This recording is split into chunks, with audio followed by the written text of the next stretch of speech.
Muy bien, hasta lo que hemos dicho hasta este momento es qué es exactamente la ley. Hemos dicho que la ley tiene varios elementos, especialmente cinco. Hemos dicho que la ley además es un criterio de moralidad que nos va a permitir determinar qué es el bien y qué es el mal moral. Y además, justo estos cinco elementos que define Santo Tomás de Aquino sobre lo que es la ley, nos permite entonces entender pues que todo está bajo lo que es la razón. Todo aquello que escapa de la razón, por lo tanto, también escapa de la ley. Esta idea, a pesar de que es de Tomás de Aquino, en realidad ya tiene también muchísimos siglos. Lo podemos encontrar, por ejemplo, en Clemente de Alejandría, en el libro del Pedagogo, que menciona que todo pecado es el apartarse de Dios mismo. Y Clemente de Alejandría dice que el pecado es algo sin razón, es algo alógico, es algo que atenta contra la razón.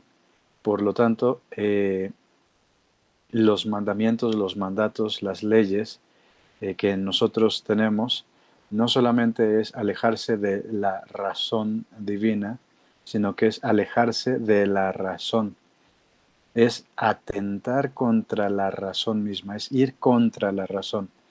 Eh, por eso también recordemos que habíamos visto que la palabra importante también dentro de esta definición que da Tomás de Aquino es el ordenamiento racional, el orden que da la razón. Y la palabra razón en griego se dice logos. Entonces, atentar contra la razón puede ser algo así como logos, es algo contra, es algo sin razón, es algo que carece de razón. El pecado es algo que atenta contra la razón, pero justamente el pecado es alejarse de la razón, en ese caso de la razón divina. Pero no solamente nos queremos referir en esta situación de la razón divina y de la ley divina, sino también nos queremos referir a toda la definición de lo que es la ley. Por lo tanto, hemos visto que toda ley es justo un ordenamiento de la razón que busca el bien común, que es promulgada, que tiene la capacidad de ser promulgada solamente por el que tiene la autoridad y además busca que se dé para la comunidad. Estos son los cinco elementos que encontramos en la definición de Santo Tomás de Aquino, pero además hay algo que tenemos que mencionar, importante para toda ley, es justamente que eh, la ley ayuda a orientar al hombre a su fin último. Recordemos que en el caso de eh, las fuentes de la moralidad, buscábamos esos elementos que nos permiten comprender cómo los actos humanos están orientados al fin último. Y además, cuando estábamos mencionando la definición del criterio de moralidad, pues justamente es la ponderación, la proporción que existe entre los actos humanos y el fin último del ser humano. Por eso aquí tenemos que la ley es lo que orienta al hombre a su fin último. Además, otra cosa que habíamos mencionado es que la ley es universal, aplica para todo ser humano, aplica para todos los seres humanos que hayan existido antes de nosotros, es decir, para hace 20, hace 50, hace 100, hace 1000, hace 2000, hace 10.000 años, esa ley sigue aplicando, sigue siendo válida, es universal, pero no solamente en el tiempo, sino que también en el espacio. La ley, en cuanto tal como la hemos definido hasta este momento, es especialmente para todos aquellos que habitan, digamos, tanto el planeta Tierra como todos los seres inteligentes que hayan habitado el universo o también puedan habitar el universo. Sigue siendo la ley porque sigue habiendo una ordenación de la razón, sigue habiendo una ordenación racional. No escapa nadie de la razón. Si decimos que hay seres inteligentes en otros planetas, si llegaran a existir realmente otros seres inteligentes en otras galaxias, pues tienen inteligencia, tienen el uso de la razón y por lo tanto también esa ley aplica para esos seres inteligentes. Pero lo que ahorita nos interesa, porque lo único que conocemos es al ser humano que habita el planeta Tierra, es especialmente a esto a lo que nos referimos. La ley aplica para los habitantes del Japón, de la China, de Rusia, de Vietnam, de la India, de Corea del Norte, de Corea del Sur, de Australia, de Nueva Zelanda, de Mongolia, de Mozambique, de la República Democrática del Congo, para los españoles, franceses, alemanes, ingleses, para los estadounidenses, canadienses, mexicanos, aplica para todos. Aplica para el que habita en la región más remota, más alejada de la civilización en el país, en México, y habita para las zonas más civilizadas. La ley es universal, es inmutable, no cambia, es la misma ley. Solamente digamos que las leyes que cambian son las leyes positivas, las que hacemos nosotros como seres humanos, pero la ley eterna, la ley moral y la ley cósmica no cambian. No es así que en algún momento Dios diga, pues vamos ahora a hacer que el planeta Tierra en este día se estrelle contra el Sol. Y después este planeta Tierra, en vez de que se estrelle ya así a los 5 segundos de estrellarse, se vaya a formar parte de alguna de los satélites de las lunas que tiene Saturno, o que el sistema solar cambie de galaxia. Sigue aplicando la misma ley, siguen aplicando las mismas leyes, no cambian. De igual forma, la moralidad no cambia gracias a esta universalidad. La única situación es que a nosotros nos cuesta trabajo comprenderla.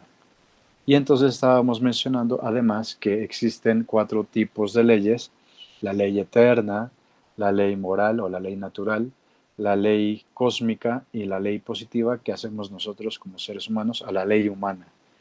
Y habíamos definido la ley eterna con esta definición que tenemos de Tomás de Aquino, que dice que la ley no es otra cosa que un dictamen de la razón práctica que existe en el príncipe y que en el caso del universo está regido por la divina providencia, que la comunidad del universo está gobernada por la razón divina y que por lo tanto la inteligencia divina no concibe nada en el tiempo, sino que la inteligencia divina lo concibe todo desde la eternidad, y por la ordenación racional de esta inteligencia divina que se encuentra en la eternidad, se llama a esto ley eterna.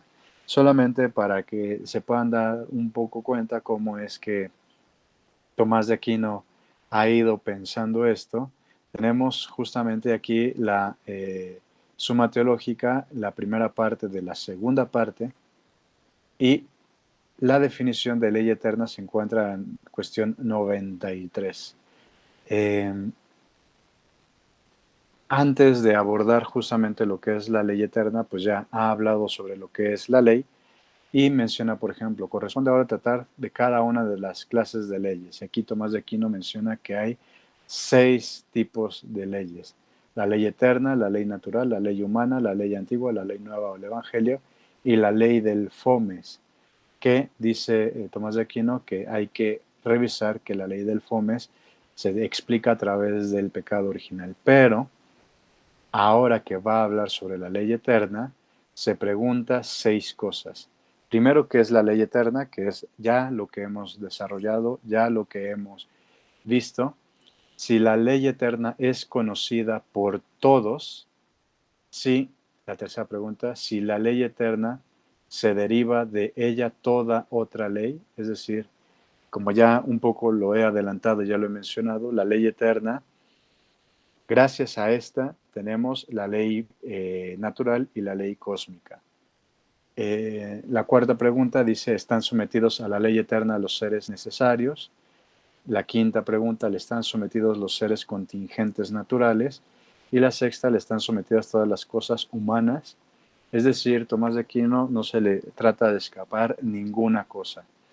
Para darnos cuenta, por ejemplo, cómo es que va a definir la ley eterna Tomás de Aquino, dice, el artículo primero es, la ley eterna es la razón suprema existente en Dios, que en realidad ya lo definimos, pero vale la pena analizarlo parte por parte. Esta es la aseveración. La ley eterna es la razón suprema existente en Dios y a ello le pone tres objeciones, por las que parece que la ley eterna no es la razón suprema existente en Dios. Aquí tal vez hasta nosotros podríamos poner más objeciones. Pues en realidad no existe, por lo tanto no hay una razón suprema y por lo tanto no existe una ley eterna. Tomás de Aquino, en ese tiempo, siglo XIII, tiene estas tres objeciones a que en realidad no existe, o mejor dicho, la ley eterna no es la razón suprema existente en Dios. La primera dice, la ley eterna es solamente una. En cambio, las razones de las cosas existentes en la mente divina son muchas, pues dice San Agustín en su libro Octaginta Trium Questiones, que Dios creó las cosas según la propia razón de cada una. Luego, la ley eterna no parece que se identifique con la razón existente en la mente divina.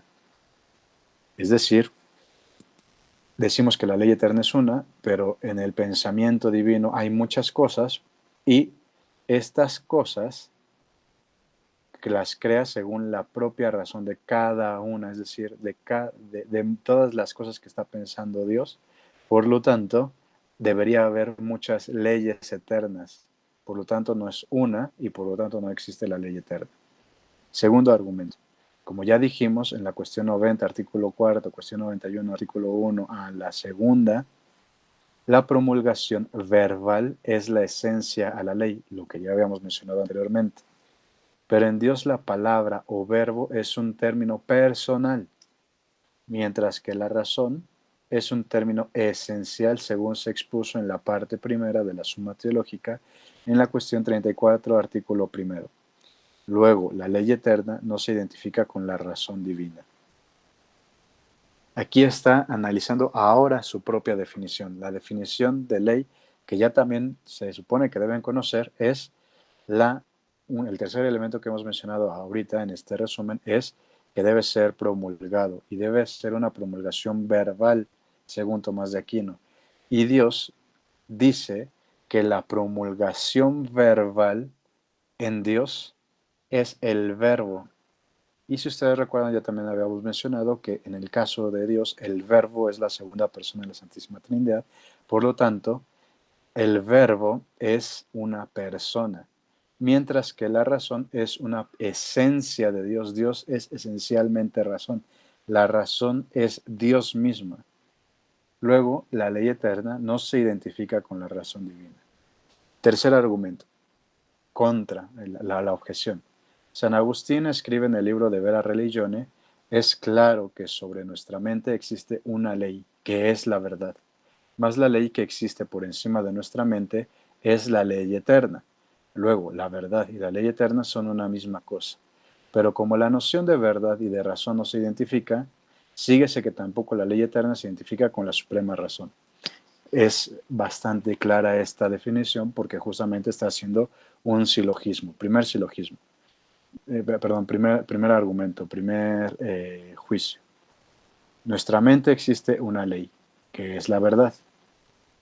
Más la ley existe por encima de nuestra mente.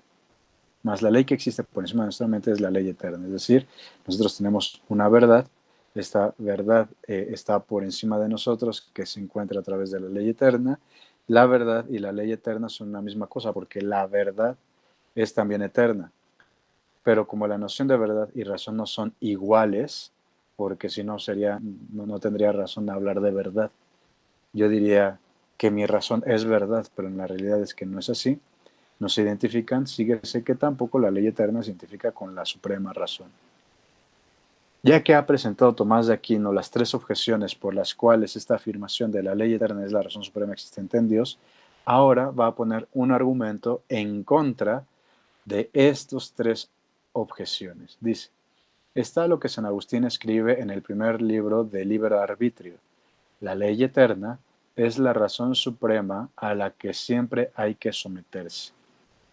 Tomás de Aquino entonces lo que ha hecho es presenta los argumentos, presenta el diálogo de otras personas, pone también los mismos argumentos que él ya ha puesto anteriormente. Después pone un argumento que puede eliminar las objeciones anteriores y ahora, teniendo en cuenta las objeciones y el argumento contrario a las tres objeciones, él va a dar su respuesta. Respondo. Así como en cualquier artífice preexiste la razón de cuanto procede con su arte, así en el gobernante tiene que preexistir la razón directiva de la que han de hacer los que están sometidos a su gobierno. Y al igual que la razón de lo que se produce mediante el arte se llama precisamente arte o idea ejemplar de la obra artística, así la razón directriz de quien gobierna los actos de sus súbditos es lo que se llama ley, habida cuenta de las demás condiciones que el concepto de ley entraña, según ya vimos en la cuestión 90. Ahora bien, Dios es creador de todas las cosas por su sabiduría, y respecto de esas cosas guarda una relación semejante a la del artífice respecto de sus artefactos, según expusimos en la parte primera, prima pars de la Suma Teológica, en la cuestión 14, artículo 8. Él es además quien gobierna todos los actos y movimientos de cada una de las criaturas, como también dijimos en la misma parte primera de la Suma Teológica en la cuestión 103, artículo 5. Por consiguiente, la razón de la sabiduría divina, al igual que tiene la condición de arte o de idea ejemplar en cuanto por medio de ella son creadas todas las cosas, así tiene naturaleza de ley en cuanto mueve todas esas cosas a sus propios fines. Y según esto, la ley eterna no es otra cosa que la razón de la sabiduría divina en cuanto principio directivo de todo acto y todo movimiento. Sencillo. Justamente hace primero una comparación. Esta comparación es, hay una razón directiva tanto en el gobernante, así como lo existe en un artesano. Todos aquellos que se dedican al arte sabrán que todos y cada uno de nosotros tenemos ideas ejemplares de la obra. Por ejemplo, Miguel Ángel, cuando está desarrollando eh, el David, la escultura del David o la escultura del Moisés, o cuando está pintando la Capilla Sixtina, en realidad ya tiene toda la visión, ya tiene toda la idea de cómo va a ser en su mente esa pintura o esa escultura. Es la idea ejemplar de la obra artística. Dios también en su mente tiene estas ideas ejemplares en su pensamiento y sabe cómo van a ser después. Por esta razón, ya que se tiene la idea ejemplar, se tiene la razón directriz, se tiene la razón directiva. No es que Miguel Ángel solamente lo haya tenido en su pensamiento y se quedó ahí, sino más bien se puso a pintar, se puso a hacer las cosas. Y por esa razón nosotros tenemos una expresión artística, una expresión de la mente de Miguel Ángel en la Capilla Sixtina, en la escultura del David, en la escultura del Moisés. También nosotros tenemos una expresión artística del pensamiento divino a través de toda la creación. Por eso, ya teniendo estas ideas de la razón directiva, de las ideas ejemplares que suceden en el artífice y en el gobernante, va a decir ahora Dios, bueno, pues es que Dios, Santo Tomás, perdón, va a decir que es que Dios también, Él es el creador de todas las cosas por su sabiduría. Todas las cosas las hizo sabiamente, todas las cosas las hizo por su razón. Por esa situación, guardan una relación semejante a la del artífice respecto a los artefactos, lo que ya habíamos mencionado anteriormente. Gracias a que hay una racionalidad en el cosmos, a que hay una racionalidad en el universo, es justamente porque guarda una relación semejante con el artífice que es Dios, que es el ser supremo que ha hecho todas las cosas por sabiduría y ha hecho todas las cosas racionales, porque esencialmente es inteligente, esencialmente es razón. ya que ha creado todas las cosas, ya que en su mente ha tenido todas las ideas ejemplares, Él es además quien gobierna todos los actos y movimientos de cada una de sus criaturas, como ya vimos en, dice Tomás de Aquino, en la Suma Teológica en la parte primera. Por consiguiente, la razón de la sabiduría divina, al igual que tiene la condición de arte o de idea ejemplar, en cuanto por medio de ella son creadas todas las cosas, por esa situación, este es el argumento principal, la razón de la sabiduría divina, al igual que tiene la condición de arte o de idea ejemplar, en cuanto por medio de ellas son creadas todas las cosas, así tiene naturaleza de ley en cuanto mueve todas esas cosas a sus propios fines. Y según esto, la ley eterna no es otra cosa que la razón de la sabiduría divina en cuanto principio directivo de todo acto y todo movimiento. Ya que dio la respuesta a Tomás de Aquino, ahora va a responder cada una de las objeciones. ¿Qué decía la primera objeción? La ley eterna es solamente una, pero según San Agustín, Dios crea todas las cosas según la propia razón de cada una. Por lo tanto, debe haber muchas leyes eternas. San Agustín se refiere en ese pasaje a las razones ideales que corresponden a la naturaleza propia de cada una de las cosas. Por eso, en tales ideas se encuentra cierta distinción y pluralidad en función de su misma relación a cosas distintas, como vimos en la parte primera, cuestión 15, artículo 2. La ley, en cambio, según ya lo dicho, cuestión 90, artículo 2, tiene por objeto dirigir los actos al bien común. Pero cosas que en sí mismas son distintas pueden considerarse como una sola en la medida en que se ordena a algo común. Por eso la ley eterna, que es razón o principio de esta ordenación, es una solamente.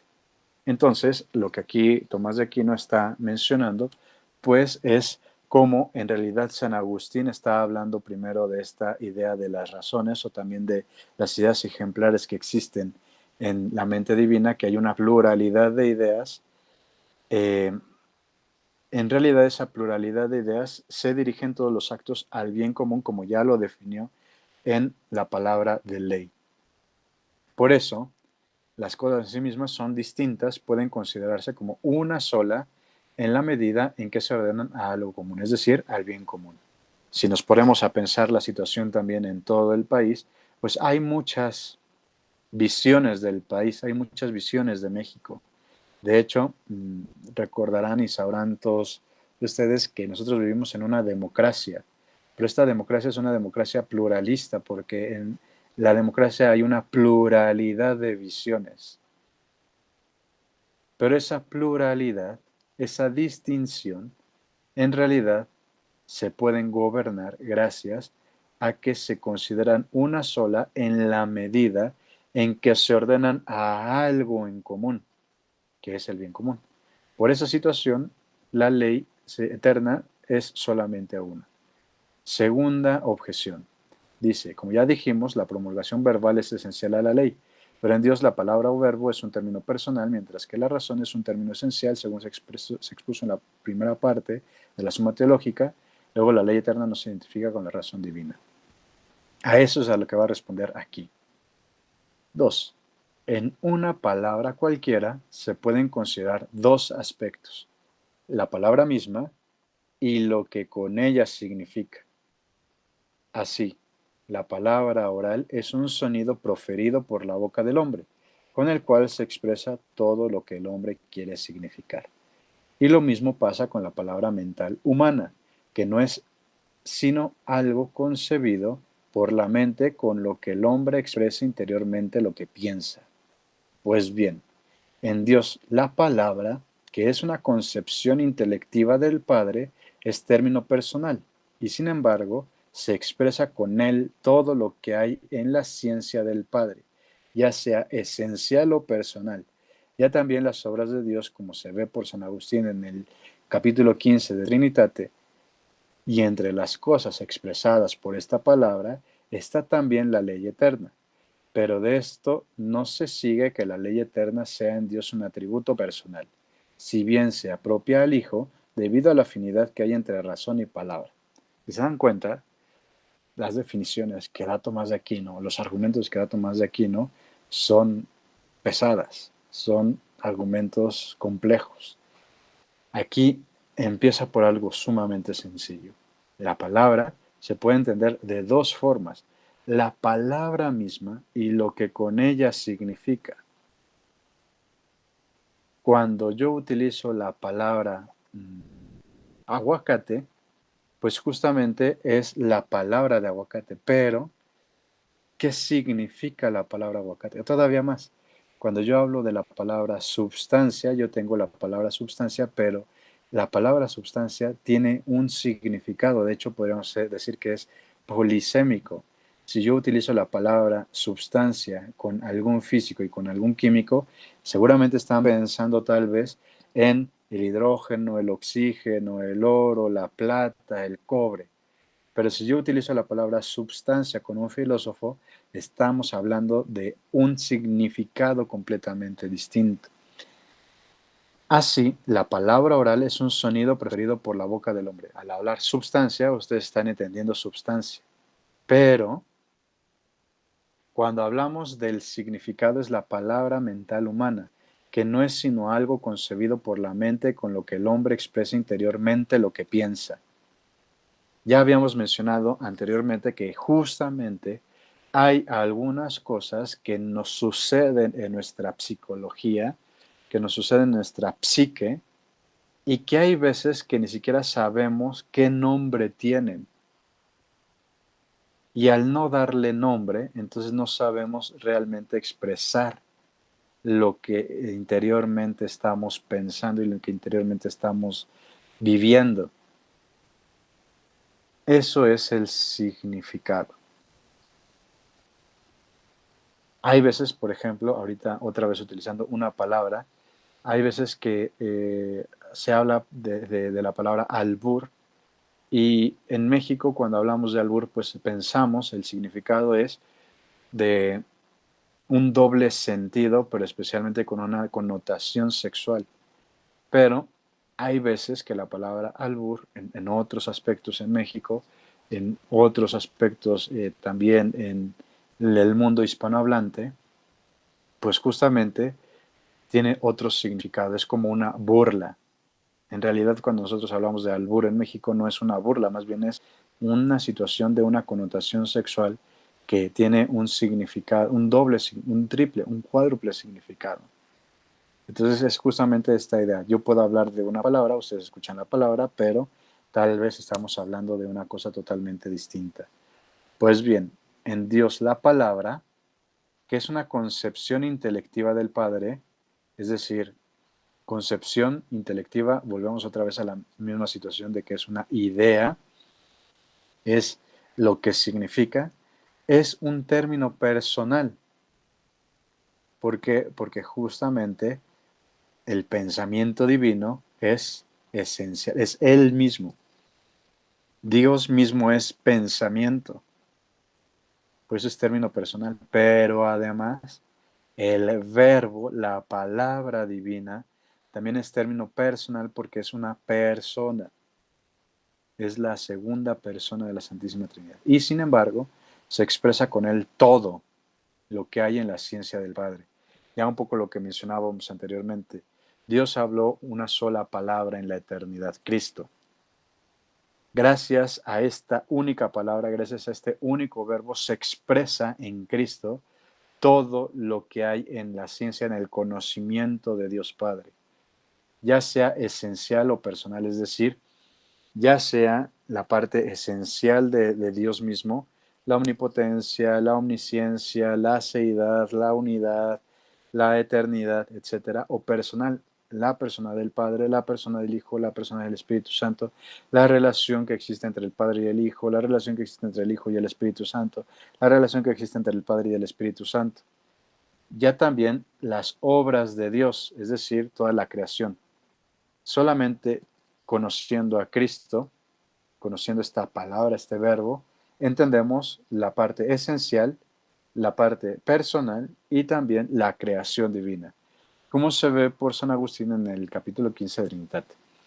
Y entre las cosas expresadas por esta palabra está también la ley eterna, es decir, gracias a la expresión del verbo de la palabra, también entendemos a partir de ahí la expresión de la ley eterna. Pero de esto no se sigue que la ley eterna sea en Dios un atributo personal. Es decir, ya hemos hablado de varios atributos personales de la divinidad. La eternidad, la omnisciencia, la omnipotencia, la seidad, la unidad, la verdad, la belleza, la bondad, la eternidad. La ley no es un atributo personal, es decir, Dios no es ley. Si bien se apropia al Hijo, es decir, para palabra, al verbo, debido a la afinidad que hay entre razón y palabra. Tercera objeción. La razón de las cosas, perdón, la tercera objeción es, San Agustín escribe en el libro De Vera Religione, es claro que sobre nuestra mente existe una ley, que es la verdad. Es decir, todos nos dejamos gobernar siempre. Todo lo que pasa en nuestra mente siempre debe ser a través de la verdad. No puede haber mentiras, no puede haber errores. Nuestra mente siempre busca la verdad. Mas la ley que existe por encima de nuestra mente es la ley eterna. Nuestra mente, que es muy pequeña, tiene por encima otra mente que es más grande y que es justamente la ley eterna. Luego la verdad y la ley eterna son una misma cosa. Pero como la noción de verdad y de razón no se identifica, síguese que tampoco la ley eterna se identifica con la suprema razón. A eso es a lo que va a responder en este tercer elemento. La razón de las cosas existentes en el entendimiento divino guarda con las cosas mismas una relación muy diferente de la de los conceptos humanos, porque el entendimiento humano es mensurado por las cosas, de modo que sus conceptos no son verdaderos por sí mismos, sino en la medida que se ajustan a las cosas.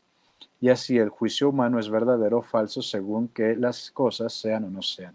En cambio, el entendimiento divino es medida de las cosas, pues una cosa en tanto es verdadera en cuanto imita el entendimiento divino, según expusimos en la primera parte de la Suma Teológica en la cuestión 16, artículo primero. Por eso el entendimiento divino es verdadero por sí mismo, y en consecuencia la razón divina es la verdad misma. Otra vez está sumamente sencillo lo que está diciendo Tomás de Aquino. Primero lo que dice Tomás de Aquino es que estamos otra vez confundiéndonos entre la mente humana y la mente divina. Muchas cosas siempre las pensamos con la mente humana, pero ¿qué pasa con la mente humana o el entendimiento humano o la inteligencia humana? Nuestra inteligencia es mensurado por las cosas. Es decir, yo no le doy la categoría de verdad a cada uno de ustedes, sino más bien yo voy conociéndoles y entonces voy formando ideas de cada uno de ustedes y por lo tanto voy sabiendo si hay verdad, hay adecuación entre lo que pienso y la cosa que estoy conociendo, que en este caso son ustedes. Ya también lo hemos mencionado, ya también lo hemos dicho. ¿Dónde se encuentra la verdad? La verdad, en el caso de la humanidad, se encuentra en el juicio humano. Si yo dijera, por ejemplo, que esto es un audífono, pues la verdad es que me estoy equivocando. Hay un error en mi pensamiento. No es que por más que lo piense y por más que quiera, eso se va a convertir en un audífono, se va a convertir realmente en, en nada, porque el objeto me está diciendo que es.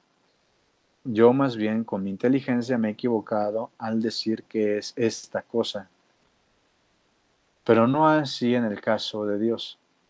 En el entendimiento divino es medida de las cosas, es decir, mientras que nosotros como seres humanos la medida es el objeto, en el caso de las cosas la medida es el pensamiento divino. Pues una cosa en tanto es verdadero en cuanto imita el entendimiento divino. Aquí sí, Dios con su pensamiento delimita al objeto. En el caso del ser humano, con nuestro entendimiento, yo no delimito al objeto, el objeto me delimita a mí. Por eso el entendimiento divino es verdadero por sí mismo, porque el entendimiento divino le da la verdad a la cosa. Recordemos, la verdad y el ser son convertibles. Si Dios le da el ser a las cosas y los mantiene en el ser, por lo tanto también le da la categoría, le da el elemento de verdad. Por eso el entendimiento divino es verdadero por sí mismo. y en consecuencia la razón divina es la verdad misma.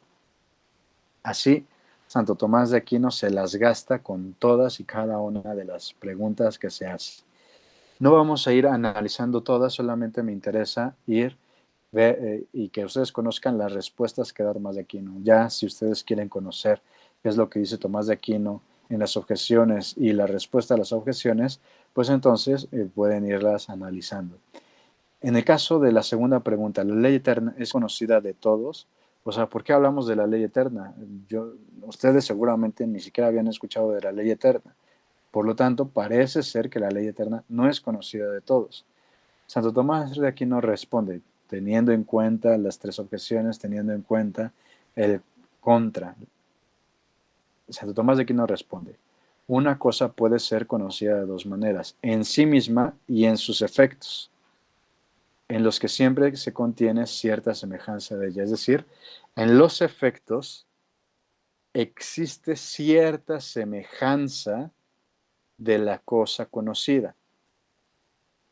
El que, por ejemplo, no ve el sol en sí mismo, puede conocerlo en su irradiación. Una persona ciega no ve por sí mismo, por sí misma, el sol no lo puede conocer a través de la visión, pero sí puede conocer el sol a través de la irradiación. Es decir, el sol te calienta. Ahora bien, es indudable que la ley eterna nadie la puede conocer tal como es en sí misma, a no ser los bienaventurados, que contemplan a Dios en su esencia. Es decir, los bienaventurados son los santos que ya ven a Dios cara a cara y al conocer a Dios cara a cara ya están contemplando a Dios en su esencia. Y al contemplar a Dios en su esencia, por lo tanto, ya conocen indudablemente la ley eterna. Nosotros, simples mortales, simples pecadores, no vemos a Dios. Por lo tanto, al no ver a Dios, pues tampoco nos parece evidente la ley eterna. Sin embargo, toda criatura racional, es decir, nosotros mismos como seres humanos que somos racionales, la conoce en una irradiación suya más o menos perfecta. Así como el sol irradia y se puede conocer a través de la irradiación, por nuestra inteligencia conocemos la ley eterna por una irradiación, pero no la conocemos completamente, la conocemos más o menos, pues todo conocimiento de la verdad es una irradiación y participación de la ley eterna. Si ustedes recuerdan, en esta tercera objeción está hablando de la verdad y está diciendo que Dios es la razón suprema y que además de ser la razón suprema le da la connotación de verdad a las cosas. Y entonces, si le da la connotación de verdad a todas las cosas, yo al conocer una cosa puedo ir participando de la irradiación de la ley eterna cuando conozco la verdad. Recordemos lo que ya Platón había dicho en el mito de la caverna. Todos nosotros estamos tratando de conocer la verdad. Todos nosotros vamos en nuestros carros alados. Y en el topos uranos, en el lugar del cielo, nosotros vamos conociendo las ideas tal y como son. Pero la idea principal que ilumina a todas las ideas es la del sol, que es el uno, que es el bien. Así como el uno bien irradia con su luz, con su verdad, a todas las ideas en el topos uranos, igual Dios es el que irradia con su ser y que mantiene en el ser a todas las cosas y por lo tanto les participa de la verdad, les participa de su ser. Por eso, cuando un científico, es bastante común que todos los físicos puros y también los experimentales, más los puros, cada vez que están acercándose a la verdad de las cosas, cuando están conociendo la realidad, ven la participación y la irradiación de la ley eterna y por eso llegan a deducir que hay un ser totalmente inteligente que ha creado todas las cosas. Por esa razón, dice, pues todo conocimiento de la verdad es una irradiación y participación de la ley eterna, que es la verdad inconmutable, como dice San Agustín en su obra De Vera Religione. Y la verdad es de alguna manera conocida por todos, al menos en cuanto a los principios comunes de la ley natural.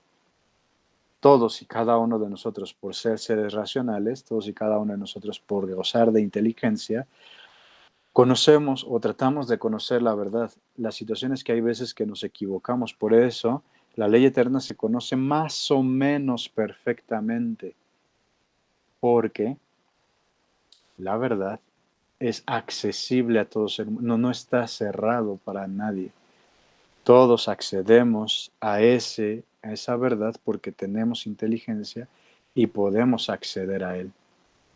Solamente que hay veces que usamos mal nuestra inteligencia y nos equivocamos. Y al equivocarnos, por esa razón no podemos llegar a conocer la ley eterna. No la conocemos perfectamente, pero la podemos conocer en cuanto a los principios comunes de la ley natural. En lo demás, unas participan más y otros menos en el conocimiento de la verdad. Y a tenor de esto, conocen más o menos la ley eterna. Es una genialidad esta definición. Es decir, mientras más utilices tu razón, mientras más estés encontrando verdades, más te acercas a conocer lo que es la ley eterna. Si tú no utilizas tu razón, si tú has renunciado a utilizar la razón, si tú te dejas llevar solamente por tus propias opiniones, o por las opiniones de los opinólogos, o las opiniones de los supuestamente expertos, pues justamente no podrás conocer la ley eterna. La conocerás cada vez menos. Conocerás la ley eterna de forma imperfecta. ¿Por qué? Porque justamente hay que adecuarse a la razón divina. Y bueno, otra de las cosas que también nos interesa es si deriva toda ley, es decir, la ley moral, natural, la ley cósmica, la ley positiva, especialmente la ley positiva, la ley que hacemos todos nosotros como seres humanos, derivan esas leyes de la ley eterna. Y Tomás de Aquino pone primero todas las objeciones, por las que parece que no toda ley deriva de la ley eterna. Es decir, podríamos decir, nosotros como seres humanos, pues cuando hacemos la Constitución no estamos pensando en Dios. Cuando estamos realizando el reglamento de tránsito, no estamos pensando en Dios. Aquí podrán encontrar los argumentos y aquí podrán encontrar por qué Tomás de Aquino dice que no. Y responde Tomás de Aquino. Según ya vimos en la cuestión 90, artículo primero y artículo segundo, la ley es el designio o razón por el cual los actos son dirigidos a un fin. Nuestro entendimiento o nuestra razón siempre está dirigiendo todos los actos hacia un fin. Ahora bien, en una serie ordenada de motores, el impulso del segundo tiene que derivarse del impulso del primero, puesto que el segundo no mueve sino en cuanto es movido por el primero. Sencillo, seguramente muchos de ustedes cuando iban en secundaria, en preparatoria, fueron a un billar. Las bolas de billar no se mueven a menos de que haya un impulso primero, que es gracias a que uno agarra el taco, agarra el bastón, si le quieren llamar así, y le pega a la bola del billar. Hay un impulso del taco para golpearle a la bola de billar. O bien, si queremos que el segundo se mueva, es decir, que la bola del billar se mueva y golpee a otra bola de billar, supongamos, tenemos la bola número 8 cerca de caer en este lugar donde se meten las bolas de billar, disculpen. Y tienen la bola 1, tienen la bola 14, tienen la bola 3. Y les está estorbando las otras bolas. Pero si tú golpeas la bola número 8 para golpear la bola número 1 y que se meta, entonces hay un movimiento de la bola 1, es el movimiento del segundo, por el movimiento del primero, que es la bola 8. No se puede mover la bola 1 si no se golpea la bola 8. Es lo que está diciendo. Ahora bien, una serie ordenada de motores, el impulso del segundo, es decir, de la bola 1, tiene que derivarse del impulso del primero, la bola 8, puesto que el segundo no mueve, es decir, la bola 1 no mueve, sino en cuanto es movido por el primero, la bola 8. Por eso, esto sucede también en los distintos niveles de la gobernación.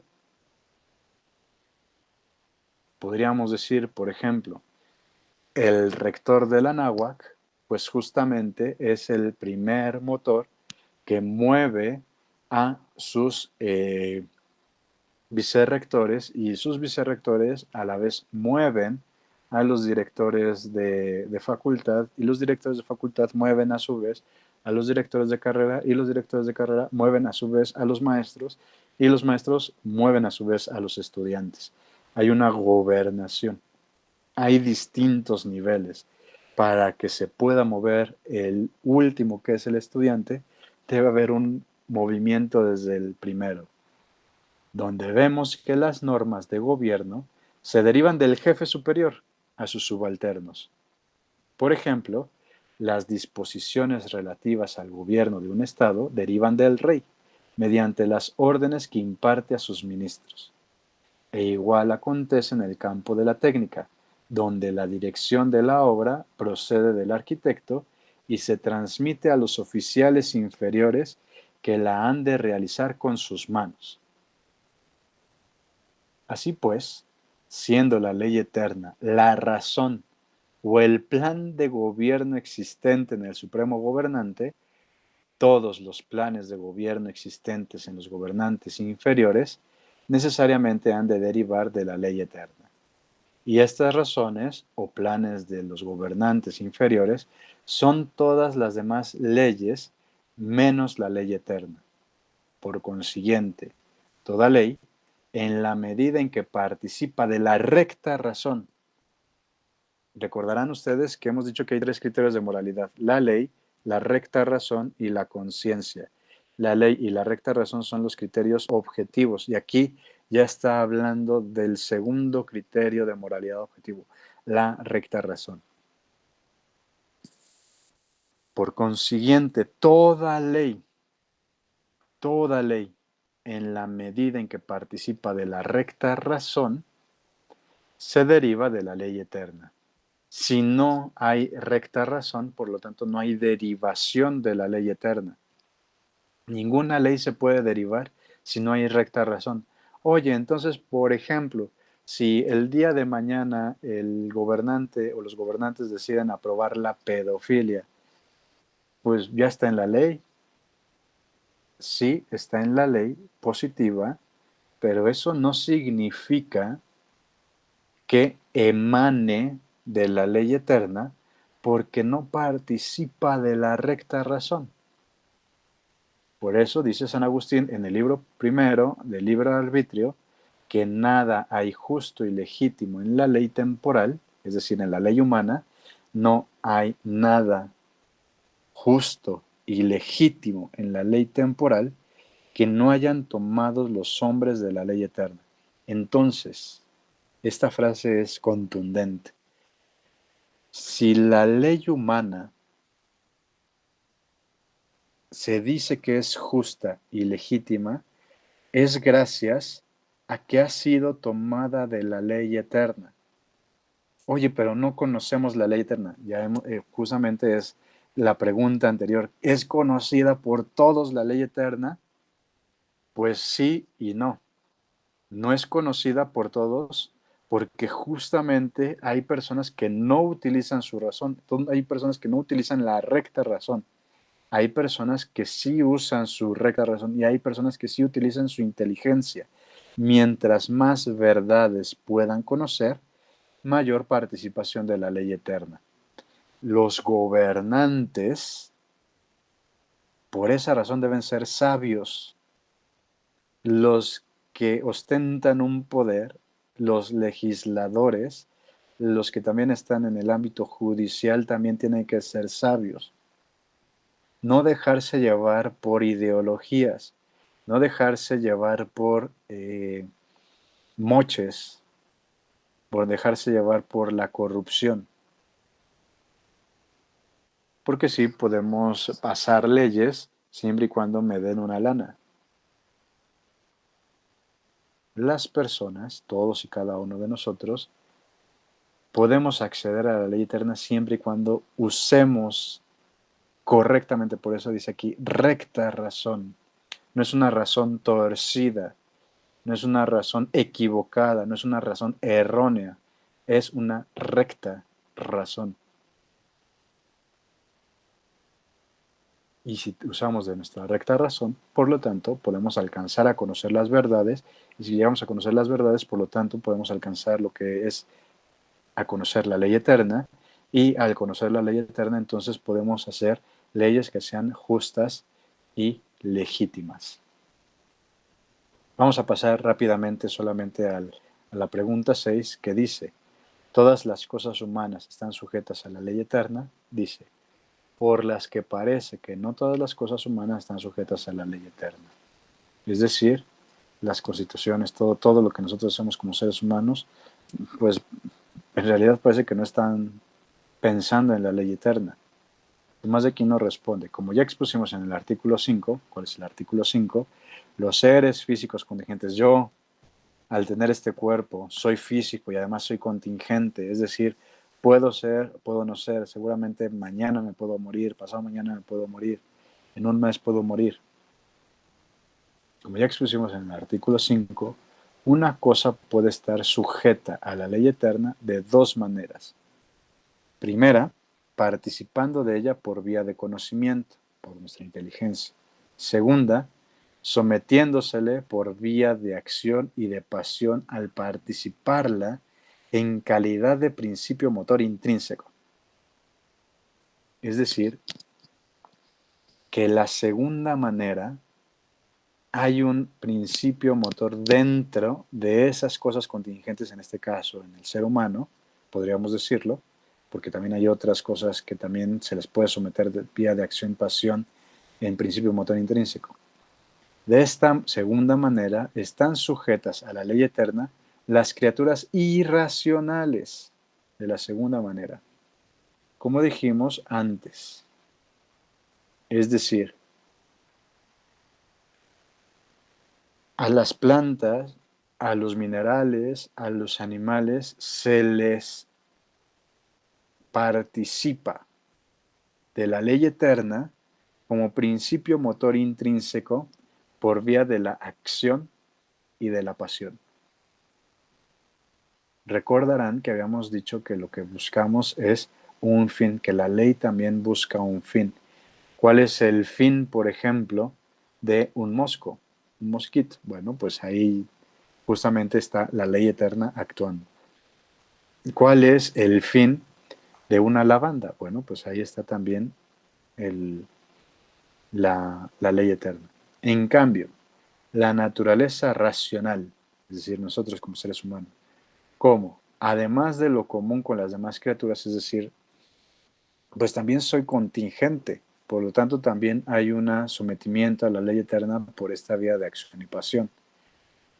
También participo, como ya hemos visto, somos animales racionales y al ser animales, pues también tenemos algo de común con las demás criaturas irracionales.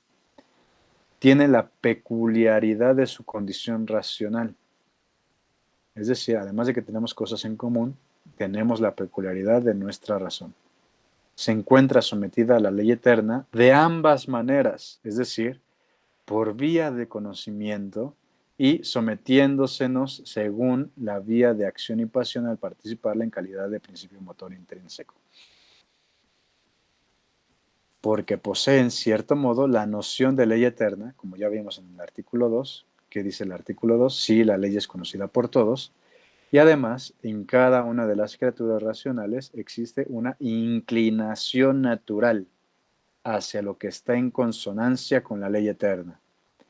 ¿Qué significa esta inclinación natural? Significa justamente este sometimiento por la vía de acción y pasión, que es participada la ley eterna en calidad de principio motor intrínseco, hacia lo que está en consonancia con la ley eterna, dado que somos por naturaleza inclinados a la virtud, al decir del filósofo, es decir, el filósofo aquí es Aristóteles, en el libro segundo de la Ética. Yo, como ser humano, en realidad, por ser un ser racional, tengo una inclinación natural. Recordarán que la palabra apetito es una tendencia, pero además la palabra apetito significa una inclinación. ¿A qué estoy inclinado por naturaleza? A la virtud. La razón me inclina naturalmente a la virtud, pero hay veces que, pues, esa inclinación natural no se da. Atentamos contra nuestra naturaleza cuando no vivimos de forma virtuosa.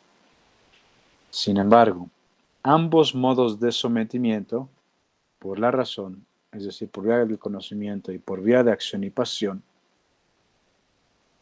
están mermados en cierto modo, desvanecidos en los malos.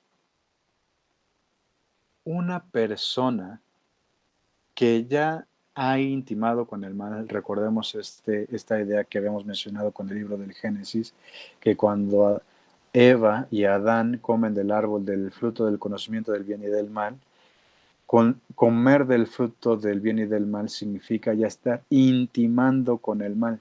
Una persona que ya ha intimado demasiado con el mal, una persona que ya vive mal, una persona que ya vive moralmente mal, ambos modos de sometimiento están mermados y en cierto modo desvanecidos. Qué bonito lo dice Tomás de Aquino,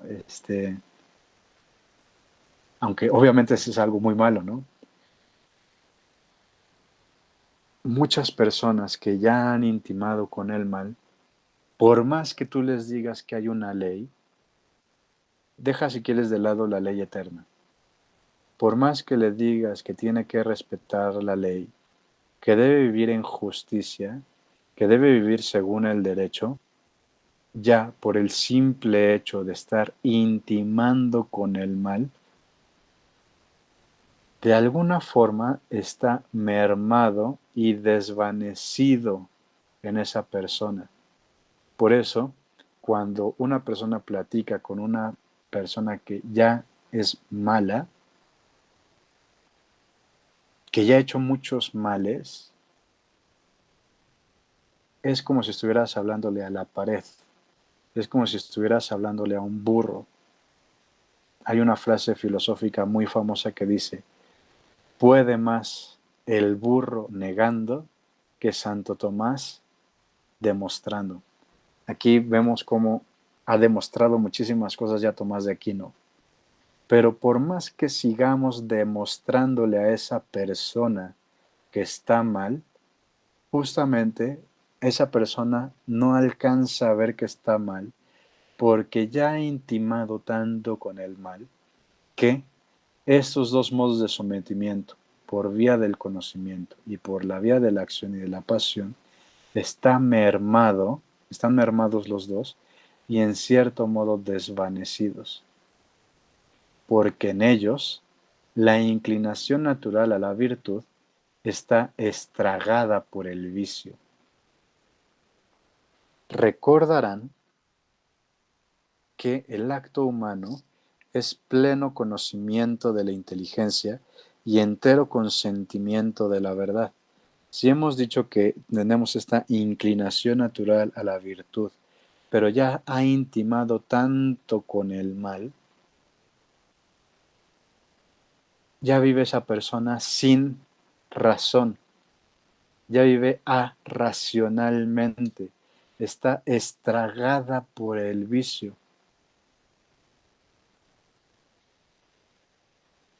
Y entonces aquí tenemos un cuarto elemento por el cual un acto humano ya no se puede considerar acto humano porque ya no hay pleno conocimiento de la inteligencia y entero consentimiento de la voluntad.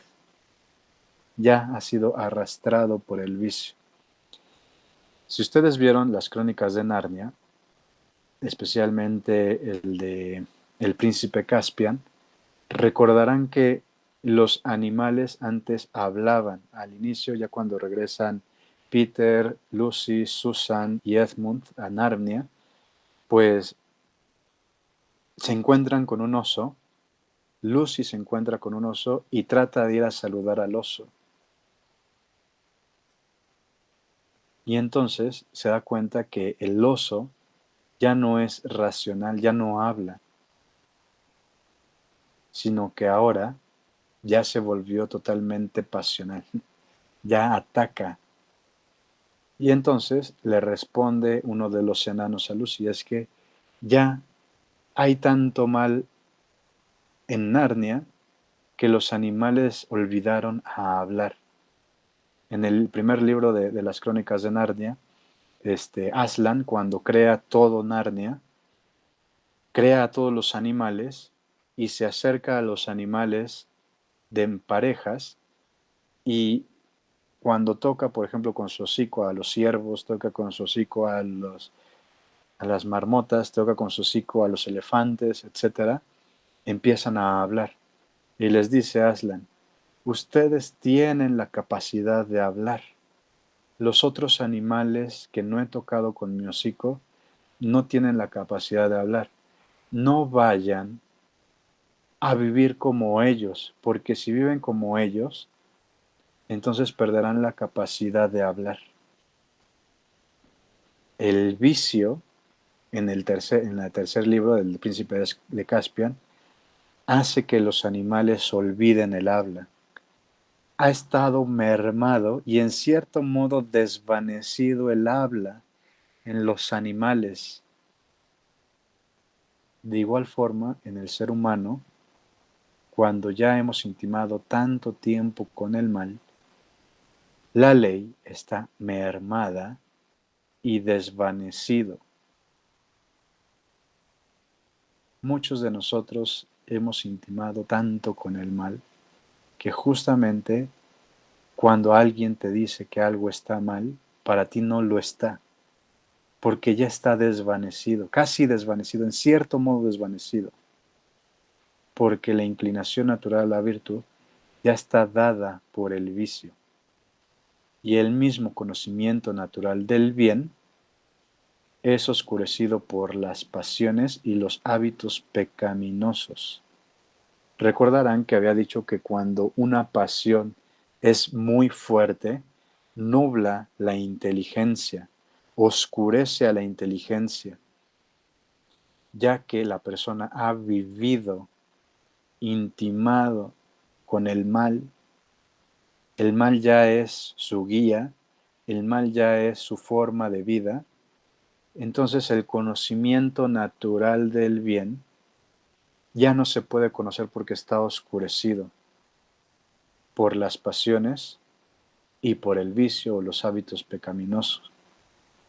Por el contrario, en los buenos, ambos modos, el del conocimiento y de la vida de acción y pasión, se encuentran reforzados porque al conocimiento natural del bien se añade en ellos el conocimiento de la fe y del don de la sabiduría, y a la inclinación natural al bien se junta el impulso interior de la gracia y de la virtud. Bueno, aquí ya este argumento sí es teológico solamente al hablar de la fe y de la gracia.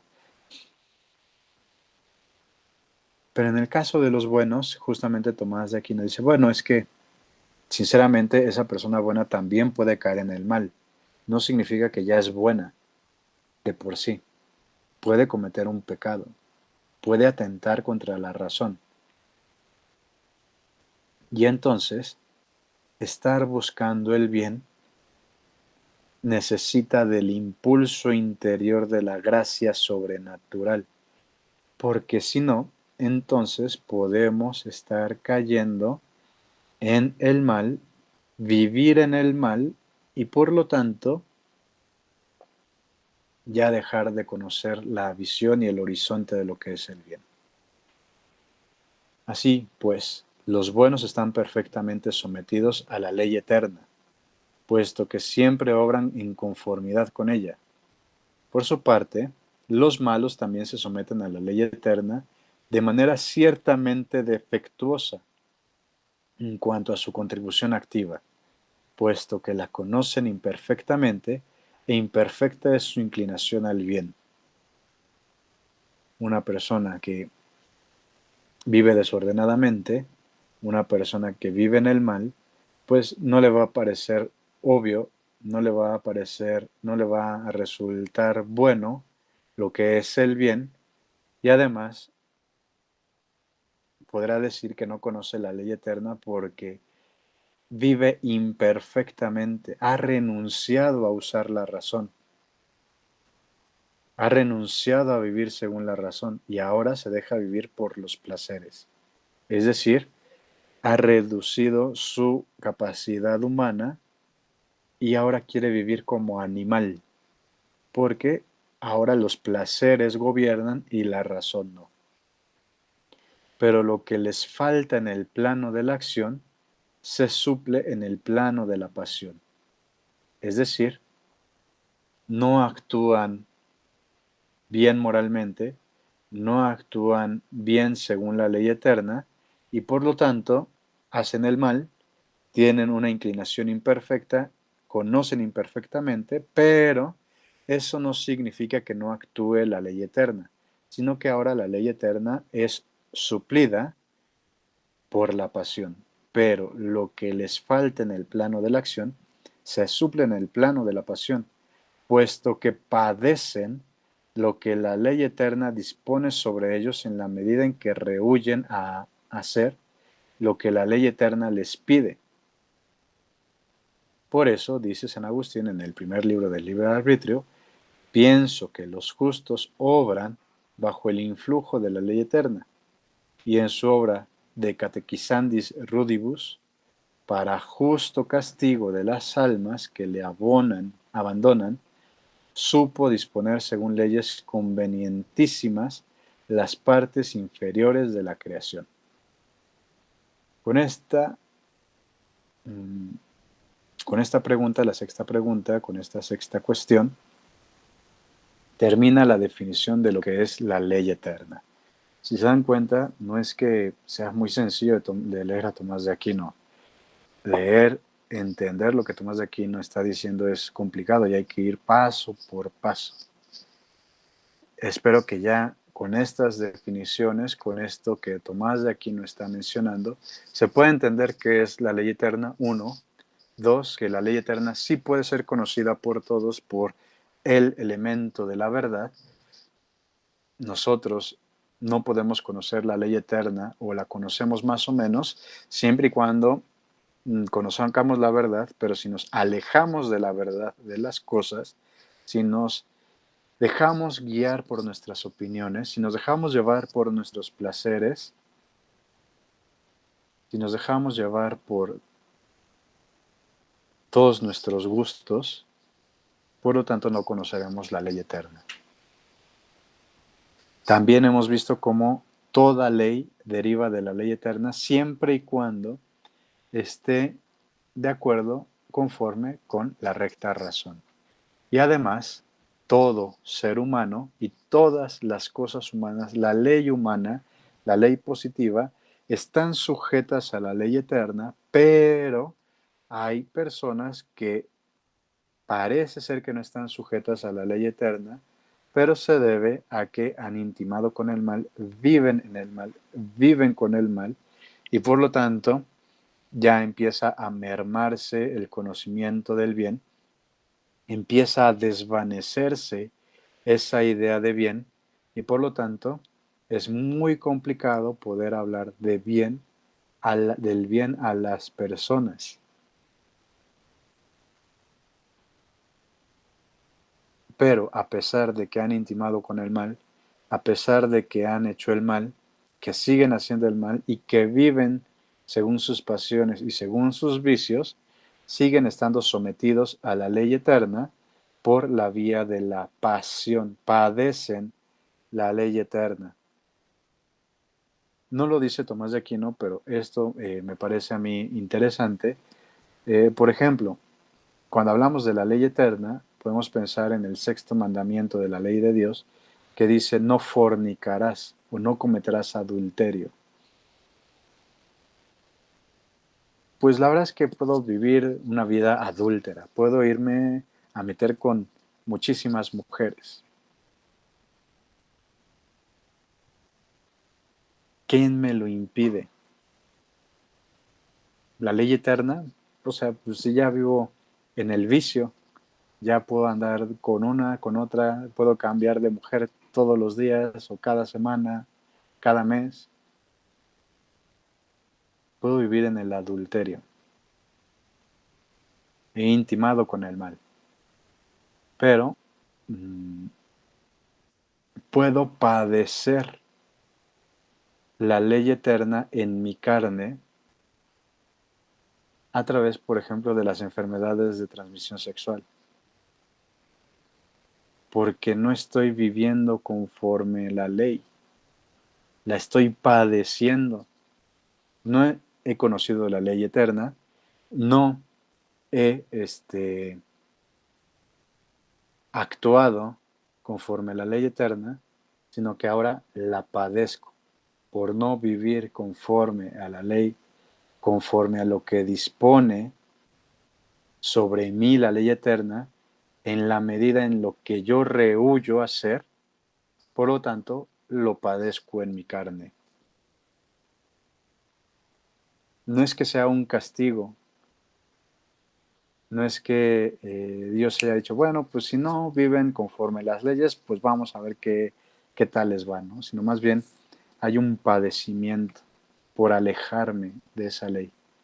Lo estoy padeciendo en la carne. Una persona que miente seguido, pues puede padecer también que muchas personas empiecen a rehuir de esa persona porque siempre te va a mentir. ¿Quién quiere ser amigo de un mentiroso? ¿Quién quiere convivir con alguien que está mintiendo siempre? Que todo lo que te esté diciendo siempre lo tengas que estar pensando al revés porque te está mintiendo. Entonces padece esa persona lo que la ley eterna está disponiendo. Y así, por ejemplo, todavía podríamos poner la situación de una persona que vive en usura, una persona que es usurera, una persona que es corrupta. Pues sí, o sea, ya ha intimado tanto con el mal, pero aún así puede padecer la ley eterna. Hay personas corruptas que no duermen, ¿no? Por ejemplo. Y entonces están padeciendo lo que la ley eterna está diciendo. O tienen que estar cambiando de domicilio, de lugar, para que no los encuentren, como los narcotraficantes, porque justamente están padeciendo lo que la ley eterna les está diciendo. No actúan, sino que lo padecen. Bien, dicho todo lo anterior, entonces, pues ya podemos tener el argumento de que la ley natural, pues justamente sale de la ley eterna. Tomás de Aquino dice, siendo la ley regla y medida, es decir, la ley es regla y medida, mide, lo que busca la ley es medir, pero ¿cómo mide? Porque la ley misma es regla, puede, como ya se ha dicho, existir de dos maneras, tal como se encuentra en el principio regulador y mensurante, y tal como está en lo regulado y medido. La ley existe de dos formas, como principio regulador o en cuanto está como regulado y medido. Vamos a poner un ejemplo. Yo tengo aquí esta regla que mide supuestamente 10 centímetros o si lo queremos ver en 4 pulgadas. Oye, ¿y cómo sabemos que esto realmente son 10 centímetros? O sea, ¿qué me lo dice? Bueno, porque hay un principio regulador y mensurante, que es el metro. Si no existiera el metro, por lo tanto yo no podría dividir en ciertas partes esta regla. El metro, pues justamente, me ayuda a tener otras medidas. Yo puedo tener tal vez un flexómetro que mida 10 metros, pero justamente porque ya tengo el principio regulador y mensurante que es el metro. Puedo tener esta regla que mide 10 centímetros o una regla que mida 30 centímetros y entonces ahí, por lo tanto, todo esto se debe, estas reglas son lo regulado y medido, pero justamente es porque tengo un principio regulador y mensurante, que es el metro. Ahora bien, el que algo se halle medido y regulado, a que yo tenga esta regla de 10 centímetros, se debe a que participa de la medida y regla, es lo que ya hemos dicho. Gracias a que yo tengo el metro, esta regla de 10 centímetros participa, es parte del metro, de la medida y regla. Por tanto, como todas las cosas que se encuentran sometidas a la divina providencia están reguladas y medidas por la ley eterna, según consta por lo ya dicho, ahora sí, aquí no solamente es lo ya dicho en la diapositiva anterior, sino ya dicho todo lo que hemos visto hasta este momento, es manifiesto que participan en cierto modo de la ley eterna, a saber, en la medida en que, bajo la impronta de esta ley, se ven impulsados a sus actos y fines propios. Recordarán que el argumento que da Tomás de Aquino es que hay un elemento que es el segundo que mueve, pero ese segundo que mueve es gracias a que hay uno primero, hay un primer moviente. ¿Cuál es el primer moviente? Dice Tomás de Aquino que es la ley eterna. Si hacemos la analogía y la comparación, el metro, lo que tarda, bueno, antes era justamente la barra de metal, pero como la barra de metal tiene imprecisiones porque el que se encuentra en París, porque justamente con el calor se dilata y con el frío se contrae, pues los científicos dijeron, bueno, pues vamos a tener otra medida que realmente nos diga qué es un metro y es lo que tarda en recorrer la luz un segundo. Y ahí ya tenemos la medida del metro. Siguiendo la comparación, ese elemento que nos dice que es lo que tarda la velocidad de la luz en recorrer un segundo, eso es el metro, pues justamente la ley eterna es ese metro. Pero por todo lo que hemos dicho de la ley eterna tiene la capacidad de poder hacer reglitas. O mejor dicho, esta regla, si yo la asumo, yo la puedo poner en el metro y justamente me va a decir que es parte del metro, porque es el impulso del metro. Mientras que la ley natural es esta regla, es esta medida que participa de la regla y medida, que es el principio regulador y mensurante, que es la ley eterna, y que gracias a que participa de este principio regulador y mensurante, por lo tanto, es capaz de mover a otro. La ley natural es la impronta de la ley eterna. Es impulsado por la ley eterna.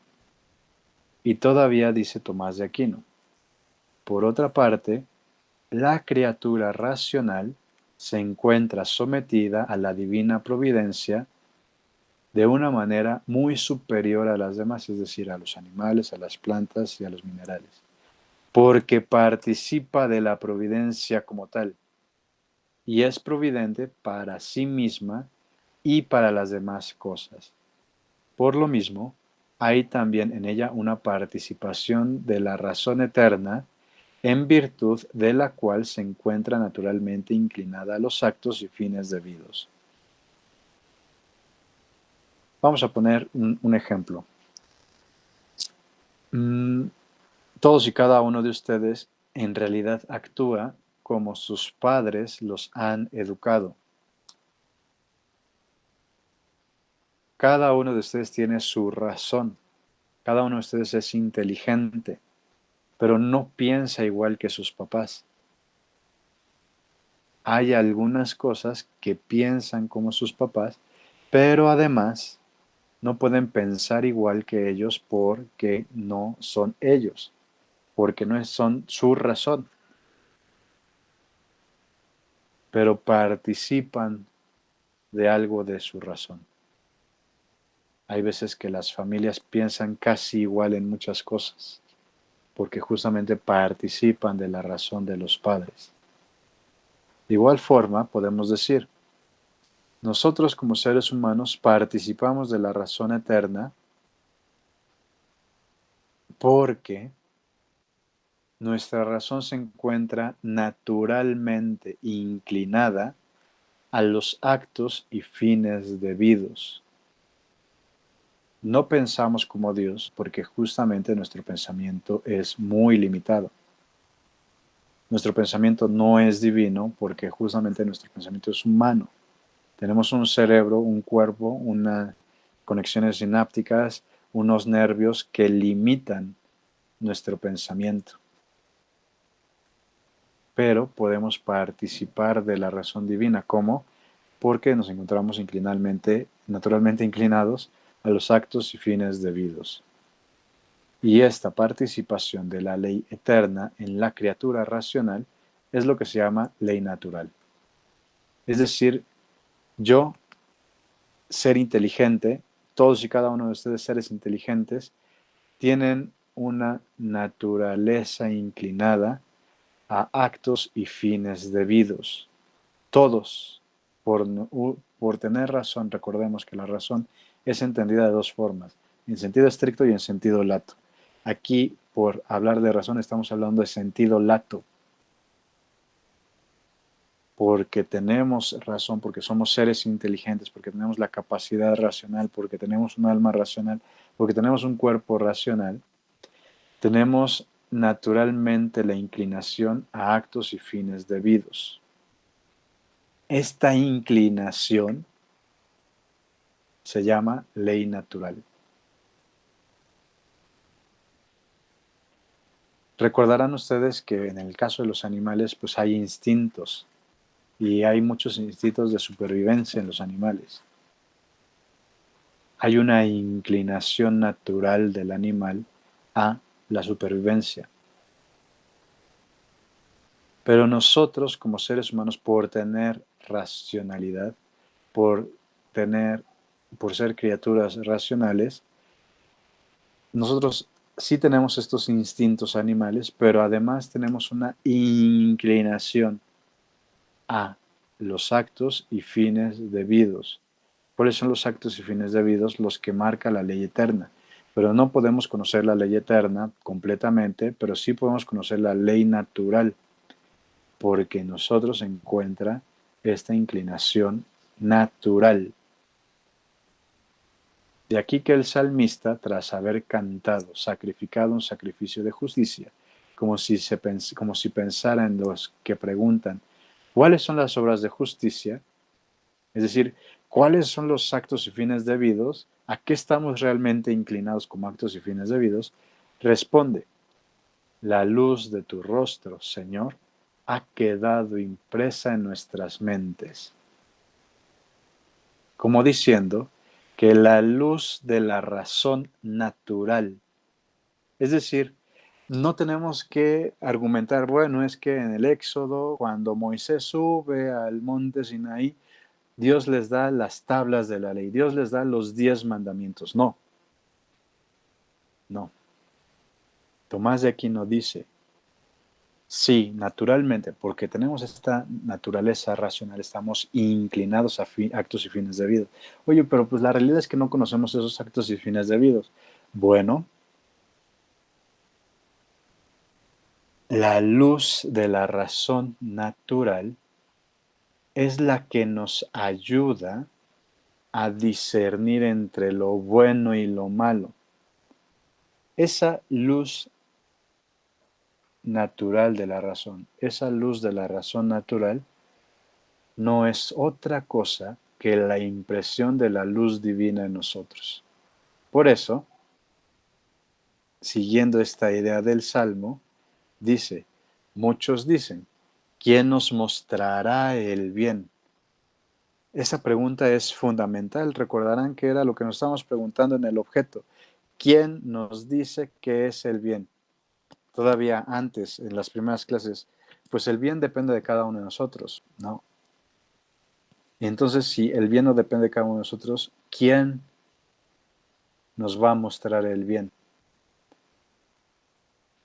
No podemos escapar de ello. Y entonces Tomás de Aquino dice, bueno, pues como responde el salmista, o sea, muchas personas se pueden escudar, bueno, pues como nadie me dice qué es el bien, nadie me muestra qué es el bien, pues entonces yo puedo hacer lo que quiera según mis placeres. Y entonces dice, la luz de tu rostro, Señor, ha quedado impresa en nuestras mentes.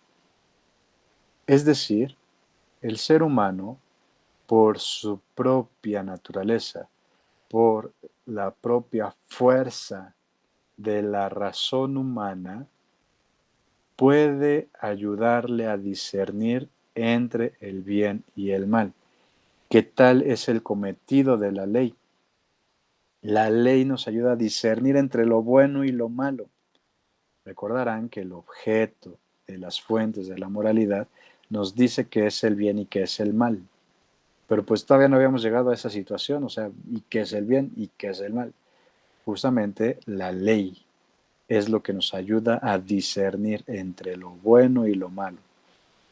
Y la razón natural es la impresión de la luz divina en nosotros. Es decir, recordarán un poco esta analogía que hace este Platón con el mito de la caverna.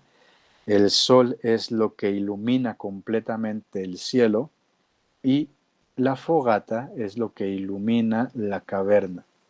Nuestra razón es como esa fogata que trata de iluminar las realidades en las cuales nos encontramos. Pero hay veces que si no le ponemos combustible a ese fuego, pues en realidad no va a iluminar muchísimas cosas y se puede apagar. Si nosotros le vamos poniendo más combustible, pues puede iluminar completamente el salón, puede iluminar completamente este lugar oscuro. Pero hay que utilizar la razón, pero no hay que utilizarla para nuestros placeres, hay que utilizarla con la recta razón. Hay que encaminarla, no hay que estar, no, nuestra razón no debe estar torcida. Es pues patente que la ley natural no es otra cosa que la participación de la ley eterna en la criatura racional. ¿Cómo conocemos la ley natural? Usando la razón, rectamente. Pero además, la ley eterna participa a la ley natural. Y la ley natural es participación de la ley eterna en la criatura racional, no en los animales, no en las plantas, no en los minerales, solamente en las criaturas racionales. Y entonces, la ley natural también existe en lo que nosotros llamamos ángeles, porque también son racionales. Y allí hay un tema de discusión teológica. Pero lo que ahorita nos interesa conocer es cómo es que nosotros determinamos qué es el bien y qué es el mal gracias a la ley natural. La ley natural está impresa en nuestra naturaleza. La ley eterna, la ley natural está participada en la naturaleza de la criatura racional. La ley eterna ha quedado impresa en nuestras mentes. Es como un sello en el cual nadie va a poder escapar. ¿Por qué? Porque la impresión de la ley eterna en nuestras mentes es el uso de la razón, que siempre está buscando la verdad. Si la razón no atiende rectamente a la búsqueda de la verdad, por lo tanto se desvía, es una razón torcida y no alcanza a conocer lo que es la ley natural y mucho menos la ley eterna. ¿Por qué? Porque lo que dice aquí es que la ley natural es la participación de la ley eterna. Y por lo tanto podemos decir que nosotros podemos llegar a conocer objetivamente lo que es el bien y el mal gracias a la participación que tenemos de la ley eterna a través de la ley natural, que es la inclinación, la naturaleza inclinada a los actos y fines debidos.